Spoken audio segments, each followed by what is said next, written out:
Jadi saran saya, jika mau goreng, goreng pakai minyak saja, jangan pakai air fryer. Saya izin meluruskan ya, air fryer ini sering banget bikin perdebatan yang bisa membantu orang untuk menghemat kalori, bantu proses fat loss-nya. Tapi setelah dengar video-video seperti ini, jatuhnya malah jadi bingung. Oke, Dr. Dion, saya tidak bermaksud untuk menambah kerumitan orang untuk hidup sehat. Cuman saya ingin menyampaikan apa adanya. Pada video yang Anda lihat itu, video itu adalah potongan dari seminar saya. Di situ ada peserta yang bertanya bahwa antara menggoreng suatu daging atau makanan berminyak dengan air fryer dibandingkan dengan digoreng biasa, itu bagaimana tingkat resikonya. Nah, apabila kita membandingkan tingkat resikonya di luar penambahan kalori ya, jadi memang digoreng akan menambah kalori. Air fryer tidak menambah kalori, tapi ada risiko tersembunyi, yaitu terjadinya proses oksidasi oleh oksigen pada makanan berminyak tadi, yang akan berdampak pada perubahan DNA. Begitu perubahan DNA terjadi, maka terjadilah banyak reaksi-reaksi penyakit-penyakit yang saya yakin tidak semua orang ingin mengalaminya, ya, seperti kanker, penyakit juga degeneratif yang lainnya. Nah, bagaimana skemanya dan pada dasarnya? Yang pertama adalah kita lihat data dulu. Jadi air fryer itu bekerja pada suhu berapa? Jadi air fryer itu menggunakan udara yang dipanaskan untuk menggoreng, mengganti minyak. Jadi minyak itu adalah media sebenarnya untuk memanaskan makanan yang kita goreng. Nah, minyak itu diganti sama udara. Nah, udara itu ada oksigennya sekitar 20%. Untuk air fryer ini rata-rata di antara 180 hingga 200 derajat. Ini datanya ya. Nah, apabila kita hubungkan dengan makanan yang berminyak, jadi makanan kayak contoh daging, ayam, ikan, ya pokoknya ada minyaknya satu daging itu, kita akan bertemu dengan reaksi ini, reaksi oksidasi dari minyak di makanan tersebut oleh oksigen. Ada di mana bukunya datanya ini? Di Food Chemistry. Nanti Dr. Dion bisa baca lebih dalam. Nah, apa dasarnya?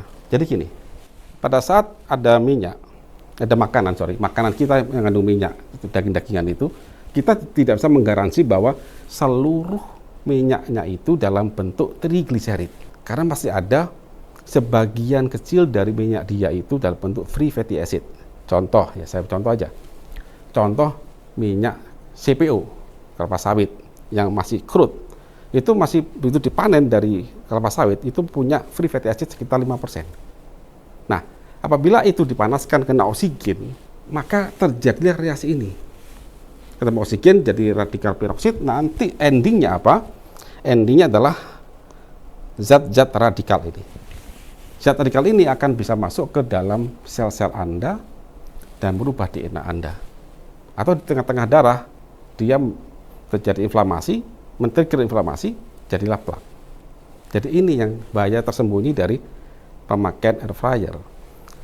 Nah, jika ingin lebih jelas lagi detail skemanya, ini skemanya. Jadi dalam daging kita, ayam kita ya yang kita goreng pakai air fryer itu pasti saya sampaikan pasti ada free fatty acidnya. Kemudian ketemu oksigen jadilah radikal peroksid ya, radikal ini jadi lipid radikal, ini terus berputar, ini terus klik dia. Nanti setiap siklus akan menghasilkan senyawa akhir, yaitu malondialdehid contohnya, 4-hidroksidualkenals dan 2-alkenas. Ini senyawa-senyawa radikal yang bisa masuk ke dalam sel kita. Begitu masuk dalam sel kita, maka dia bisa berpotensi merubah DNA jika sel Anda gagal untuk mendetoksnya. Artinya kita membuka peluang itu. Jadi inilah bahaya tersembunyi dari air fryer. Jadi saya lagi jangan bandingkan ya. Saya bicara konteks ada resiko di balik air fryer. Jangan dibandingkan dengan kalori. Kalau bicara kalori, itu kita bisa atur. Contohnya apa? Jika saya makan ayam goreng contohnya ya, maka ya kita kurangi mungkin nasinya, atau kita kurangi jumlahnya sesuaikan dengan aktivitas kita. Atau tidak harus digoreng. Kami juga menyarankan kepada anggota kami ya, penerap konsekarnus, goreng itu ya kita hindari sebisa mungkin, tapi tidak dinolkan. Anda boleh menggoreng. Ada opsi lain, contoh direbus, masih bisa. Tidak ada kalori, begitu. Nah, silakan dipilih. Mau digoreng, Anda akan nambah kalori, betul? Atau pakai air fryer, tapi Anda deal dengan resiko ini. Masing-masing terserah Anda pilih yang mana. Kalau saya pilih ya digoreng, pakai minyak baru, atau saya rebus, atau jika saya pakai air fryer, saya pilih makanan yang tidak ada minyaknya. Apa contohnya? Ya kerupuk. Ya kerupuk, contohnya kerupuk ya, kerupuk yang nggak ada tepung gitu, nggak ada dagingnya ya, just kerupuk biasa, atau keripik itu kan nggak ada minyaknya tuh, saya air fryer. Jadi faktanya emang oksidasi itu mudah menyerang dari grup free fatty acid, asam lemak bebas. Dasarnya ada, teorinya ada, faktanya pun ada.